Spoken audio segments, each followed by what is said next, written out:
খানিকক্ষণ পর বিধান আসলো। বিধান এবারও দেখল বিথি গভীর ভাবনায় ব্যস্ত। আসলে বিথি ভাবতেছিল বিধানকে সরি কি করে বলবে, কিন্তু বিধান তো এসব জানে না, তাই বিথির এমন ভাবনার সাগরে ডুবে থাকা দেখে ভ্রু কুঁচকায়। বিধান মনে মনে বলে, এই মেয়ে এত কি ভাবছে। বিথি মনে মনে বলে, সরি। আল্লাহ, কি করে বলবো সরি। কখন এসে পড়ে রুমে। বিধান বিথিকে ভাবনার অথই সাগর থেকে বের করার জন্য রুমের দরজাটা বেশ আওয়াজ করেই বন্ধ করল। ধপাস।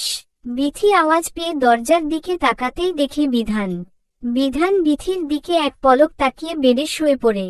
বিথি বিছানায় বসে ভাবছে, সরি বলার কথা চিন্তা করছে। অনেক জল্পনা কল্পনার পর শেষ সিদ্ধান্তে পৌঁছায়। শুনছেন মিস্টার চৌধুরী, চেঁচাচ্ছ কেন? আমি কানে কালা নাকি বলবে বলো শুনছি। বিরক্তি নিয়ে বলে বিধান। আসলে আমি একটা কথা বলতে চাই। হুম বলো। আসলে। আসলে কি? আসলে আমি কি? আসলে আমি আপনাকে। আমাকে? আপনাকে। বিধান এবার প্রচণ্ড বিরক্ত হয়, কারণ রাতের 1:30 বাজে প্রায়। এই সময় এমন করছে বিথি। বিধানের কাল সকালে অফিসও আছে। তোমার আর বলা লাগবে না, যেই 3টা শব্দ বলতে 1.5 ঘন্টা লাগিয়ে ফেলছে, পুরো কথা বলতে রাত পার করে ফেলবে। বলে বিধান শুয়ে পড়ল। বিথিও শুয়ে পড়ল। তার সরি বলা আর হলো না। আজ বিথির বিয়ের 7ম দিন। দেখতে দেখতে বিধান বিথির লুকানো দাম্পত্যের 7টি দিন পার হয়ে গেল। তবে বিধান ও বিথির সম্পর্কের বিন্দুমাত্র পরিবর্তন হয়নি। বিধান এখনো হঠাৎ রেগে যায় বিথির উপর, সত্যিটা না জেনে আবার কখনো ভালোবাসার ঘোরে ক্ষণিকের জন্য কাছে টেনে নেয় বিথিকে। আর ওই ঘটনার পর বিথিও বিধানকে বাধা দেয় না, যদিও সম্পর্কটা এখনো ঠিকভাবে মেনে নিতে পারেনি। দীপ্তের সাথে এখনো আগের মতোই সম্পর্ক বিথি, যা বিধানকে বড্ড পোড়ায়। বিথি বিধান ফরের নামাজ পড়ে ঘুমিয়েছে, কিন্তু তাদের ঘুম বেশিক্ষণ স্থায়ী হলো না রূপের জন্য। রূপ জোরে জোরে ডেকে চলেছে, ভাইও, বউ আপু, দরজা খুলো।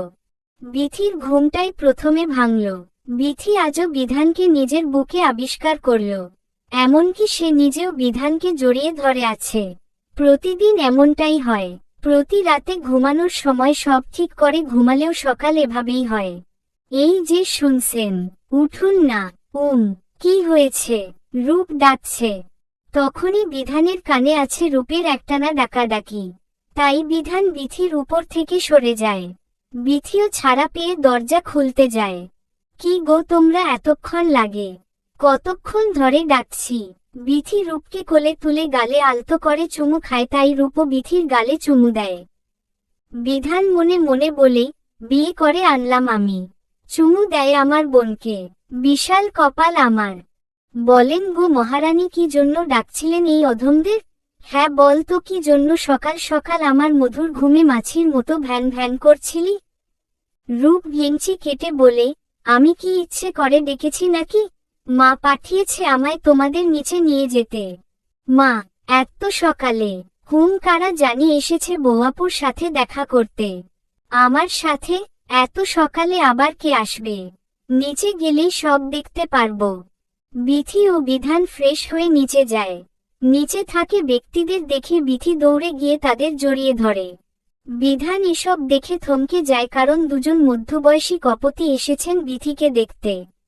বিধান উনাদের চিনে, উনারা মিস্টার এন্ড মিসেস রহমান।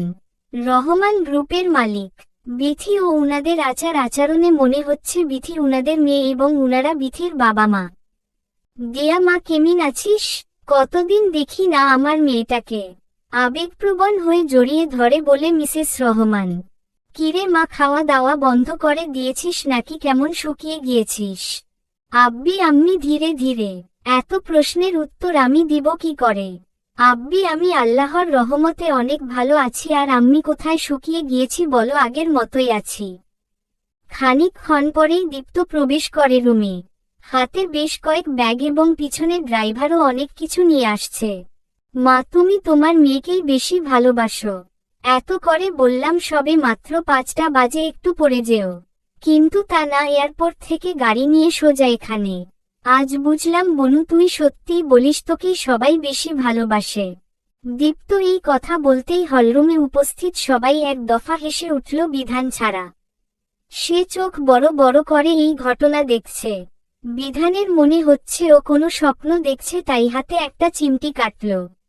চিমটির ব্যথায় প্রমাণ করে দিল সামনে ঘটমান ঘটনাটির সত্যতা।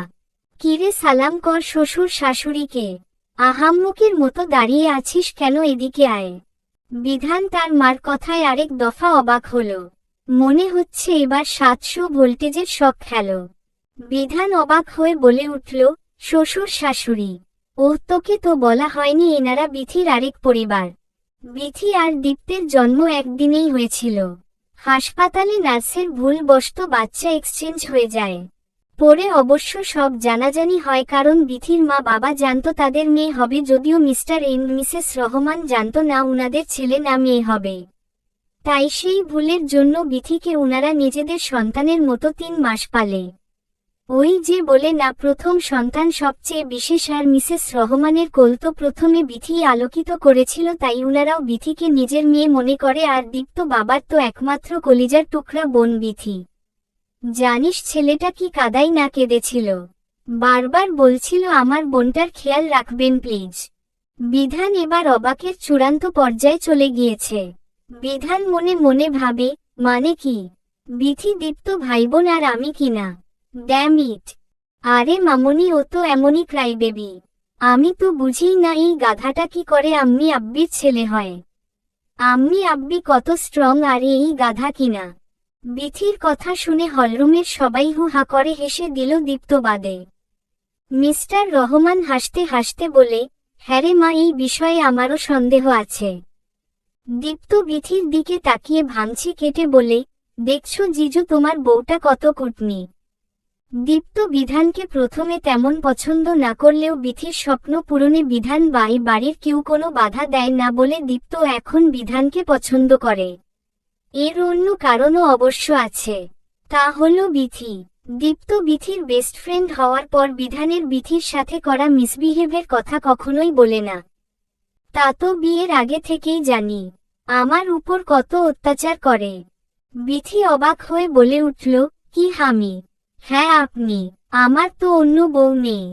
এরপর Bidhan, Bithi, Dipto, Mr and Mrs Rahman ও মিসেস চৌধুরী অনেক গল্প করল। মিসেস রহমান সকলের জন্য আনা গিফট তাদের হাতে তুলে দিল। কিছুক্ষণ পর ইফতিকা নিচে নামল ব্রেকফাস্ট করতে।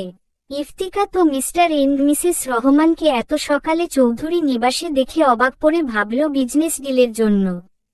মনে মনে ভাবে, মিস্টার এন্ড মিসেস রহমান এখানে কি করে? হয়তো বিজনেস ডিলের জন্য, তাহলে বিথি এখানে।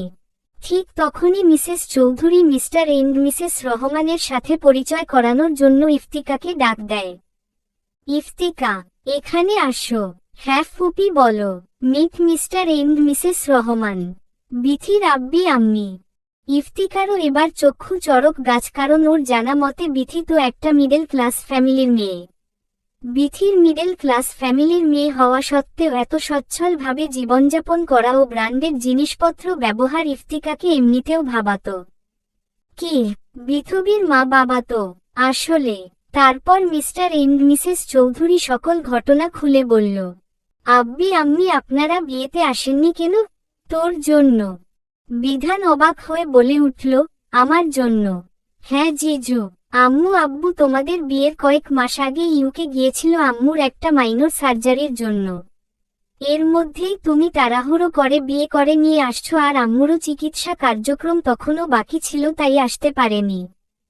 হুম বাবা, আমার কত ইচ্ছে ছিল আমার মেয়েটার জন্য একটা রাজকুমার আনব। বিথির কপালে চুমু খেয়ে মিসেস রহমান।